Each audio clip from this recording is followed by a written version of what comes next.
On today's show, we'll break down a rough performance for the Atlanta Hawks north of the border, a 30-point loss for Atlanta against Toronto. Not a whole lot went well. Turnovers, struggles on offense, struggles on defense, fast break issues, transition stuff, all that fun stuff and more coming up on the podcast. You are Locked On Hawks, your daily Atlanta Hawks podcast. Part of the Locked On Podcast Network. Your team every day.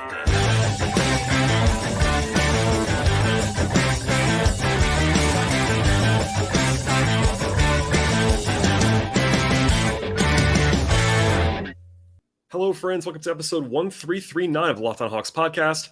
I am your host, Brad Rowland, coming to you on a Monday evening, October 31st into Tuesday as we start November together. And today's podcast is brought to you by LinkedIn. LinkedIn Jobs lets you find qualified candidates you want to talk to, and they help you to do it faster. Push your job for free at linkedin.com/LockedOnNBA. I also want to tell you at the top of the podcast to make us your first listen each and every day. Check us out across platforms at Locked On Hawks. You can find us at Apple Podcasts, Spotify, Stitcher, and also on the video side at YouTube. And today's podcast is going to break down what became a pretty ugly loss for the Hawks. Final score, 139-109.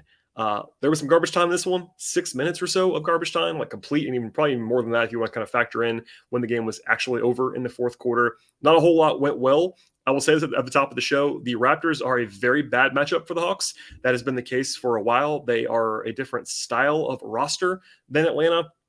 Without Fred VanVleet, who's one of their better players, Toronto's even bigger than normal. They basically just play a bunch of guys who are 6'8" and swarm around. They don't really have a traditional center on the floor most of the time. They give Trae Young fits on a regular basis. That definitely happened in this game. And generally speaking, they ran it down the Hawks' throats.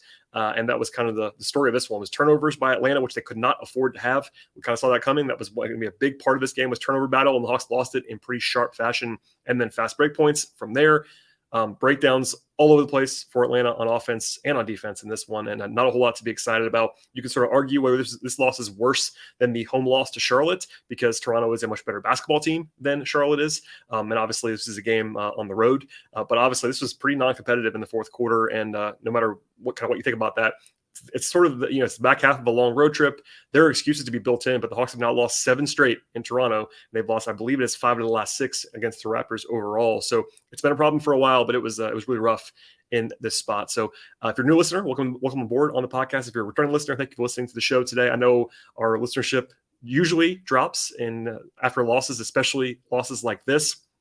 But it can be instructive, and I try to do my best to keep a level head on all these things and kind of give you what you need to do as a Hawks fan and kind of go through all of what sort of the takeaways are from this kind of game. But we'll dive in to this one at the top. And also worth noting, Toronto had the rest advantage in this game. They had not played since Friday, so they had 2 days off. The Hawks, of course, played Saturday, and Toronto was at home on Friday, so no travel. That's an edge for the Raptors on top of the home court that they already had. Toronto was only 3-3 coming in, so the Hawks had a better record, but the Raptors had played 6 teams that were all good, whereas the Hawks had played their first 5 games were against pretty soft competition, so that's also worth noting.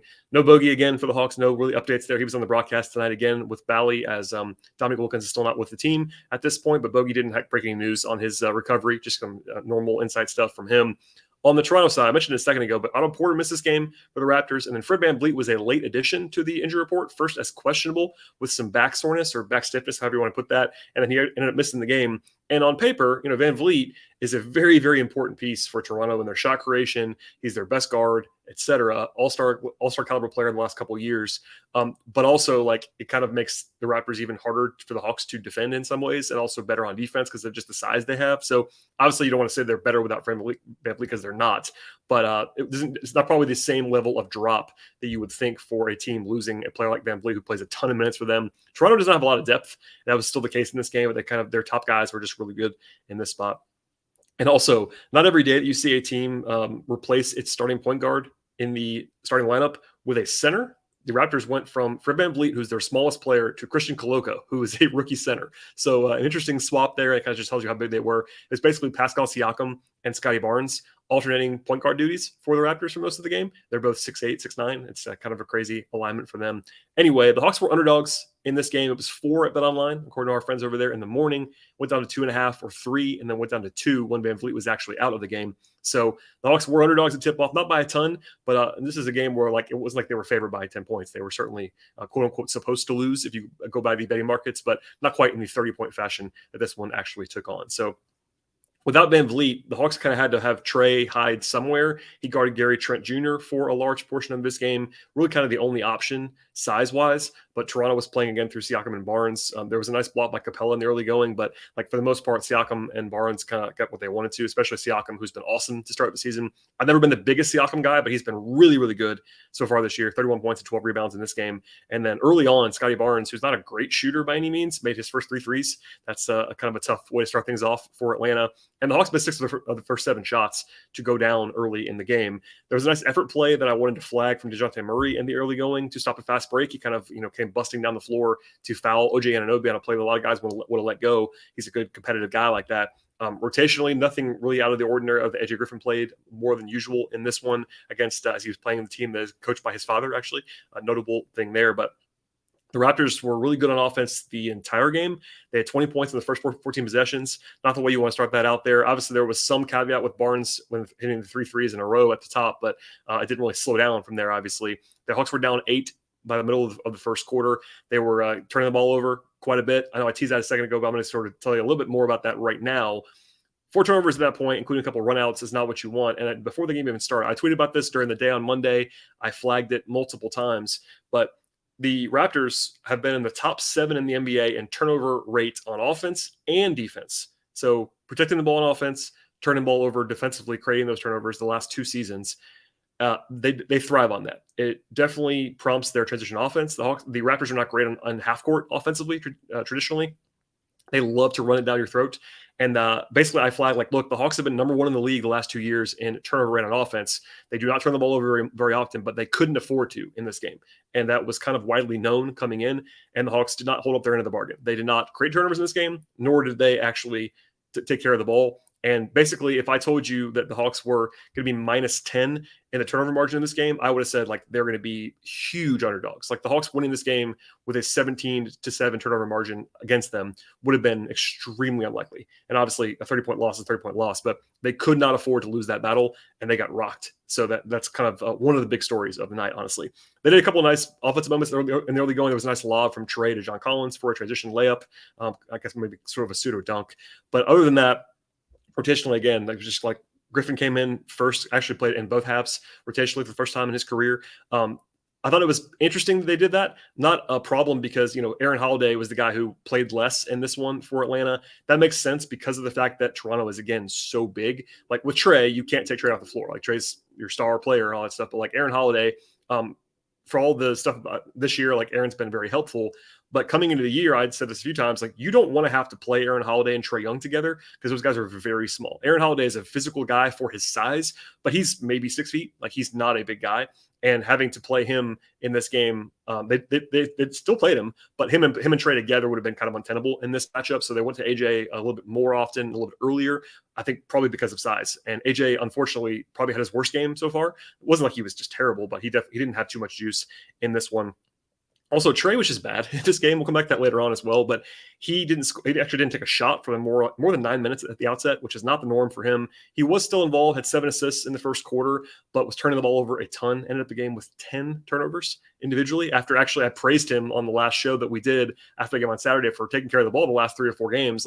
He's been averaging 1.5 assists a game. 1.5 turnovers a game the last 3 or 4 games. That regressed in this spot. He did have a nice give and go with Jalen Johnson that was worth noting. Jalen actually had some nice moments in that first half in particular. The Hawks were down only by 6, though, at the end of the first quarter. It wasn't like it was over early and often. It got away from them later on, but it kind of went downhill in slow fashion. The Hawks, though, did, I should say, take the lead with about 8 minutes left in the first half. It was Aaron Holiday joining the bench unit at the start of the second quarter. As I mentioned a second ago, Jalen Johnson had a couple of nice plays. He had this excellent pump fake and go move into a pull-up jumper from the left side of the floor that was sort of smooth and encouragingly nicely executed from Jalen. Boogie was in the booth at that point with Bob Rathman on the broadcast. He definitely loved that play from Jalen. The Holidays had a nice connection where Aaron found Justin for a layup. Justin had a nice pocket pass to Okongwu for a layup in that stretch. And again, in the first half, it was kind of weird. The Hawks have been so much better with the starters this year than the bench. All the plus minus stuff kind of leans in the starters' direction. In this game, listen, the first half, I should say. The first half, the bench was actually the better unit pretty clearly. In fact, again, they led by a couple points midway through the second quarter. They were 6 of 8 from the floor and 2 of 2 from 3 to start the second quarter with that bench unit on the floor. There was a great pass by Murray on a pocket pass to Okongwu as well to take the layup to take the lead for the Hawks. But basically, that was the last time that there was really any optimism in this one. There was a huge block, by the way, I should at least say out loud. Okongwu rejected Koloko at the point of attack. That was a fun one to watch. But at the end of the second quarter, the wheels came off and they never came back on. It was a 13-0 run by the Raptors. The Hawks didn't score for almost 4 minutes late in the first half. Some pretty shaky shot selection across the board. 3 turnovers. There was one really bad one from Hunter, who was really struggling in this one for the most part. They got overwhelmed by the pressure of Toronto a few different times in that stretch. Collins had some bad ball handling moments as well. Trae was really shaky, and they were down 11 after all of that. Again, the starters had been good all year long, but everybody other than Murray was minus 16 or worse in the starting lineup in the first half. I thought Hunter was probably the worst player on the floor for the Hawks in that first half. He had some loose handle stuff. He was 1 of 5 from the floor, 1 rebound, just didn't have much juice at all. And offensively, the Hawks had 10 turnovers in the first half. And I don't want to make too much of it again, and I'm sure I'll say it one more time at the end of the podcast with some takeaways, but Travis even said it on the broadcast, which I thought was interesting. And by the way, it's interesting and fun in my seat to hear Travis Schlenk talk about the team for a half of basketball live. That probably won't happen again this year. He was only kind of just doing emergency fill-in duty for Neek, but he was talking about the fact that they were majority live ball turnovers as well. And that's a good point to make. Toronto having their entire offense fueled by transition really hurt the Hawks in this one, and they just couldn't afford that. They shot the ball pretty well in this game. Not incredibly, but reasonably well. For a game they lost by 30, they actually had solid enough shooting numbers. It was just everything else basically went bad for the Hawks. Toronto only had 5 turnovers in the first half, only had 7 in the entire game, blah, blah, blah, blah. But it was a roller coaster ride for sure. Unfortunately, there's more to discuss about this game and kind of the second half and how bad it was for Atlanta, as well as some takeaways. And always, as we do on the show, we'll have some player-by-player evaluations later in the podcast. But first, a word from our sponsors on the show today. Today's show is brought to you by LinkedIn, and these days, every new potential hire can feel like a high-stakes wager for your small business. You want to be 100% certain you have the best qualified candidates in mind and available, and that's why you have to check out LinkedIn Jobs. LinkedIn Jobs helps you to find the right people for your team. They do it faster, and they do it for free. I've had to hire a few times in the last couple of years, and LinkedIn Jobs proved to be an awesome resource for me. It's incredibly easy to create a free job post at LinkedIn Jobs, and they have high-quality candidates that you need to locate and make eventually your best possible hire. Then once you're set up, add your job and the purple hiring frame to your LinkedIn profile to spread the word that you're actually hiring. And LinkedIn Jobs also has simple tools like screening questions to make it easier to focus on candidates with just the right skills and experience. You can quickly prioritize who you'd like to interview and eventually hire. You want to finish the year strong, and finding the right team member is a key piece of doing just that. It's why small businesses rate LinkedIn Jobs #1 in delivering quality hires against leading competitors. LinkedIn Jobs helps you find the qualified candidates that you want to talk to, and they help you to do it faster. Post your job for free at linkedin.com/LockedOnNBA. That is linkedin.com/LockedOnNBA to post your job for free. Terms and conditions apply. All right, and the second half, as you might expect, was not great, but the first part of the third quarter was maybe the best run of the entire game. And the starters actually woke up after their sloppy, ugly first half. It was a 13-4 run by the Hawks at the outset of the third quarter to cut it down to all the way down to 2. So they were down by 11, get it all the way to 2. There was a 4-point play by Murray to start the scoring. Then Hunter hit a 3, actually hit his first 3-point attempts, his first 3 3-point attempts in the second half. Hunter did not play well in this game, but that was the one nice stretch for him where he just made 3 jumpers in a row.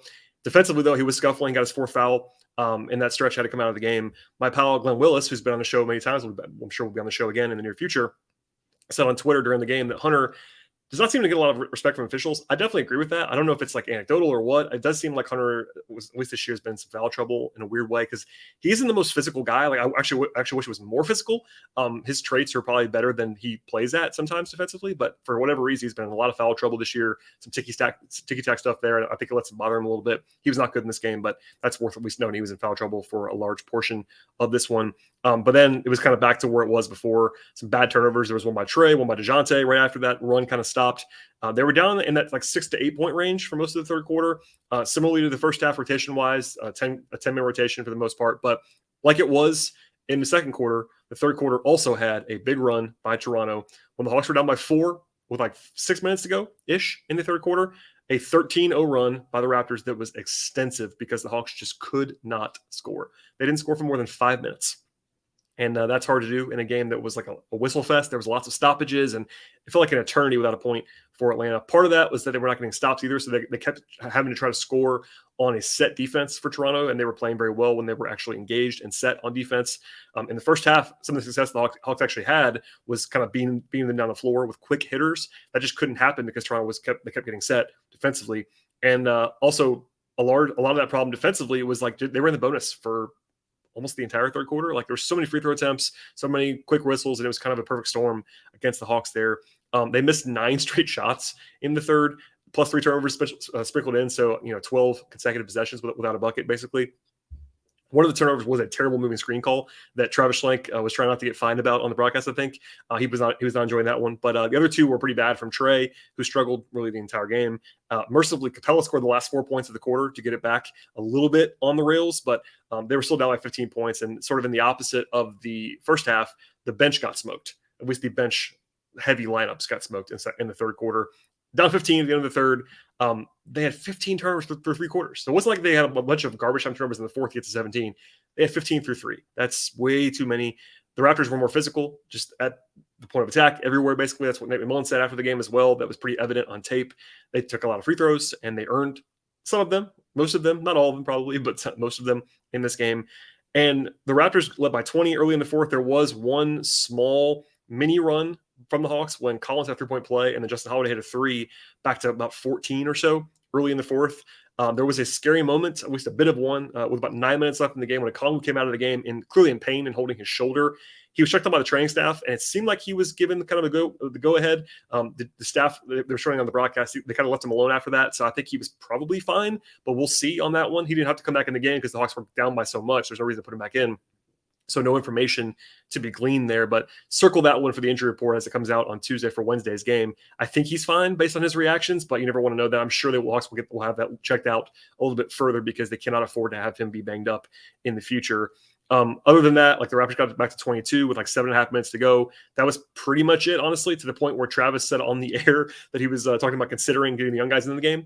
That was kind of a good indicator the game was probably over. And then after Collins fouled out with like 6.5 minutes to go on a 3-point play, that was really it. After a timeout, they came back from the break, and it was the full-on third, fourth unit for Atlanta. It was Trent Forrest, Vic Krejci, Tyrese Martin, Andrew Griffin basically playing the 4, and then Frank Kaminsky. So that was kind of your indication the game was over. There wasn't a whole lot to be gleaned from that stretch. They were down by as many as 35 in the fourth quarter before losing by 30, and that kind of tells the story of how this one went.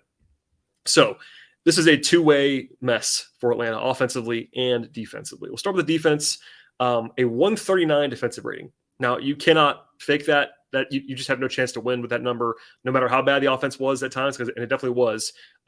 That's just unacceptably bad. Now, Toronto, tip of the cap, they shot the ball well in this game. 41% from 3. They got to the line 40 times. Yes, 40 times. They made 33 of them. That's one of those things that, like, part of that's the Hawks. Part of that's a tight whistle that definitely favors Toronto in this game, but it was a mess. The Raptors had 43 fast break points. Now, they were number 1 in the league coming into the night with 20.2. So, again, they were leading the league in fast break points this year, averaging 20 a game. They had 43. So they had double the amount, and they are leading the league coming in. That tells you the story. We'll get back to that in a second with the offense, but only 7 turnovers for the Raptors. Like, the Hawks are not a huge turnover creation team, nor will they probably ever be, but they have been a little bit better than usual with that this year with Murray now on board. He's more of a havoc creator than some guys they've had in the past, but 7 turnovers is not enough to be creating in this game. The Hawks were dreadful at the point of attack in this one. Like, Trae had nowhere to hide. He was very bad defensively. He was not alone. I thought Hunter really struggled defensively. I don't think Murray was his best self defensively. I think Collins has a tough matchup against Siakam and others in this game. You're trying to have Capella and Okongwu guard Siakam, who's basically playing point guard, and they kind of had to do that at times, but like it's not a good situation for the rest of the guys. Anyway, everything was bad. And again, Toronto shot well from 3 for good measure. Like, they were going to get whatever they wanted anyway with the way things were going, and they shot well on top of that to kind of make it. The Hawks probably lost this game like on the margins by like 15, maybe 20, and then it got to 30 because they made threes. So keep that all in mind as well. Offensively, it honestly might have been the bigger problem. I don't know I'm not sure how I weighed this in this one. It's like offensively, the numbers were not as bad as the defensive numbers, but because of the offensive shortcomings, the defense was actually worse. So they had a 108 offensive rating. Now that is bad for the Hawks. That's well below their average. And like I said before, the offense made life difficult on the defense in this game, and the way they fueled the fast break and transition stuff for the Raptors. So the Hawks had 18 turnovers in the game. It was 17 at one point. It was corrected to 18. No matter what, it was either 17 or 18. I think it was 18 by the end. That's just comically too many for this Hawks team. Now that led directly to 24 points on like the ensuing possessions, but Toronto was running all night long off of any miss, off of any turnover. The Hawks did shoot the ball like decently well. 46% from the floor, 38% from three on decent volume for the Hawks after a slow start on that front in the first half. They had 28 assists. That's a good number, but they just had too many turnovers the entire night and then did not get any possessions back on the offensive glass. So, the turnovers, like, I don't want to overstate it, but truly, like, the one thing that I circled on Twitter and other places coming into the game was that the Hawks could not afford to turn the ball over, and they did it. So, offensively, it was bad. Like, we'll get back to Trae in a second, but when Trae is as bad as he was in this game, the Hawks are going to struggle on offense. That's part of the deal. But it wasn't like anybody was particularly brilliant. In fact, in the first half, no one even reached double figures. By the end of the game, it looks like the Hawks had a lot of balance. They actually had 6 guys in double figures, but only Murray was like truly productive on offense in this game. He had 20 points on 17 shooting possessions. It wasn't like he was super duper efficient either. He was their best player on offense on this night, but it wasn't like anybody was particularly good. So anyway, doomsday wise, like, we'll come back to this in a second at the end of the show, but it was a rough one. Like, there's a lot to be frustrated about. I will do one more reminder here that this is a truly terrible matchup for the Hawks. So, like, it doesn't excuse it. The Hawks shouldn't lose by 30 points to anybody at any point with their full lineup available.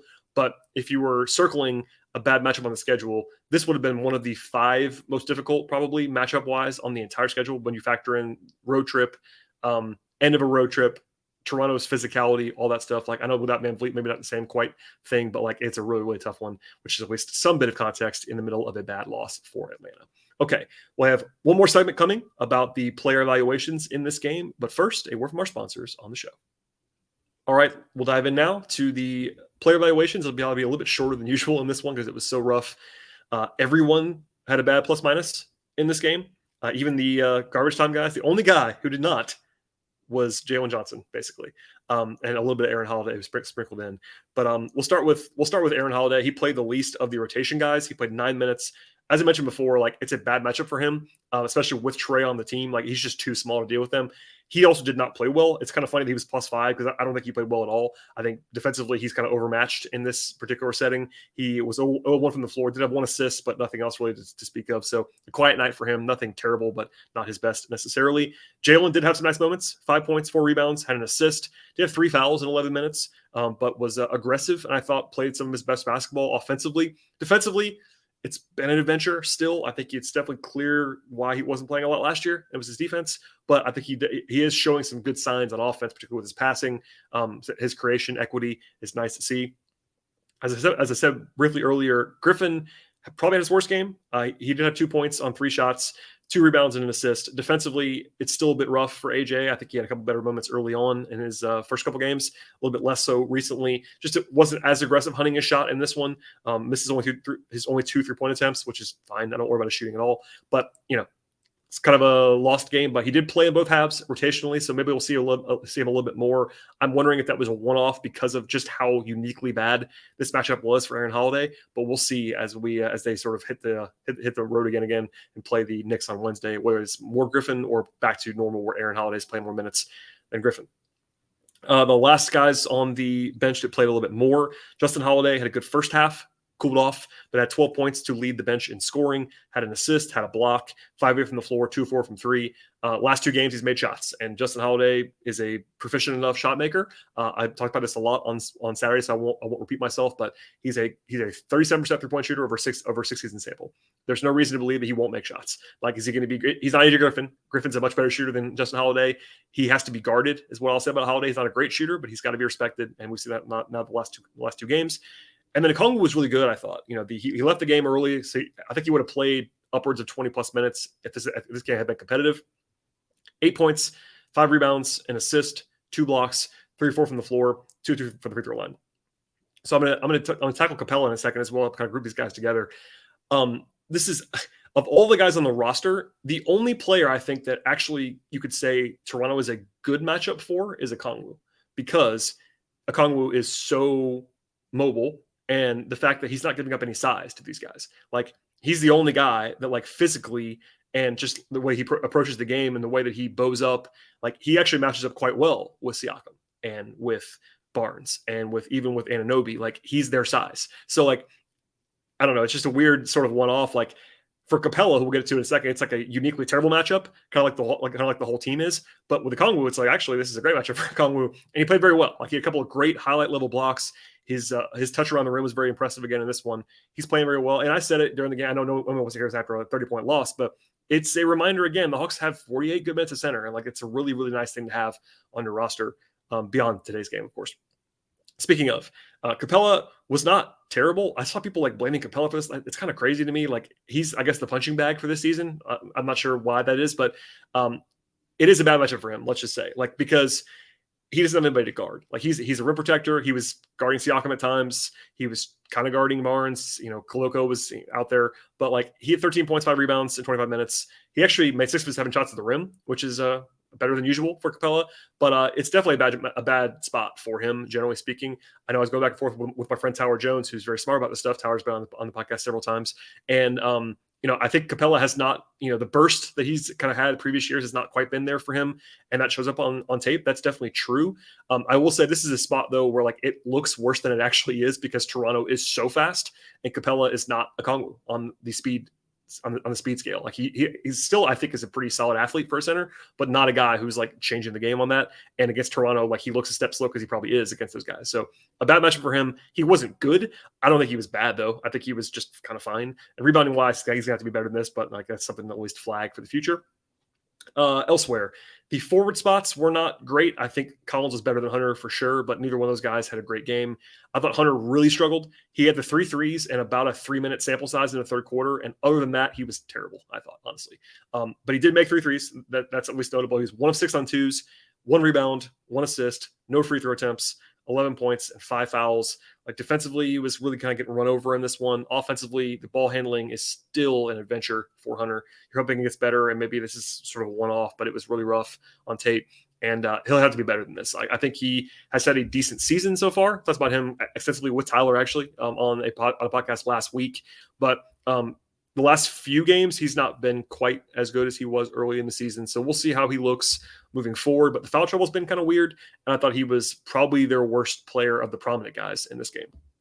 Collins did not shoot the ball well. He was only 1 of 6 from 3. He was 4 of 6 on 2, which is totally fine. 12 rebounds to lead the team. But 6 fouls, fouled out of the game in 30 minutes. He's always kind of struggled against Toronto for whatever reason. I think Siakam's really difficult to face. Anunoby's a good player as well. So he wasn't terrible, but he was not great either. And then the backcourt, I mentioned this before, but DeJounte was the best player for the Hawks in this game. 20 points, 9 assists. Did have 4 turnovers, but that was not quite as terrible as some of the other guys. Shot the ball from 2, was 5 of 11, not great necessarily, but okay. It was 2 of 4 from 3, got the line 4 times. I thought he was like not awesome for him, but he played reasonably well. He was one of the only guys that played reasonably well in this game. And then finally, Trae, I thought Trae was like really bad, like really, really, really bad in this game. As noted a few different times on the show, like it's also a bad matchup for him. Like maybe you wouldn't say as directly as Capella, but there's just nowhere for him to hide defensively, especially with Van Vliet off the floor for Toronto. Which already makes life difficult for Trae.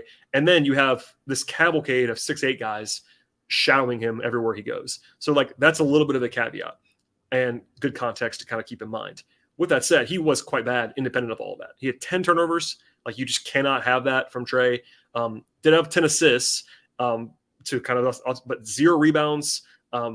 He was only 2 of 8 on 2s and 1 of 5 on 3s. Got to the line 8 times, but he was not bringing it in this game either. Like, I don't want to make too much of like the body language. He just didn't have a lot of juice in this one either. So I don't know if that's just frustration, but he really was bad. And the Hawks essentially had no shot with Trae playing the way that he did. Like they were already in a tough spot, generally speaking. But when you throw in Trae doing what Trae did tonight, they were kind of drawing dead. So it was kind of a perfect storm across the board for the Hawks on this night. That doesn't make anybody feel better. I know that. I know Hawks fans like were really melting down in the middle of this game at different times. And I get it. I will stress it's still quite early. The Hawks are 4-3. They're 2-2 on the road. All of life is still reasonable. And if they go out and win the game on Wednesday in New York, 5-3, with this first 8 games is a perfectly reasonable result.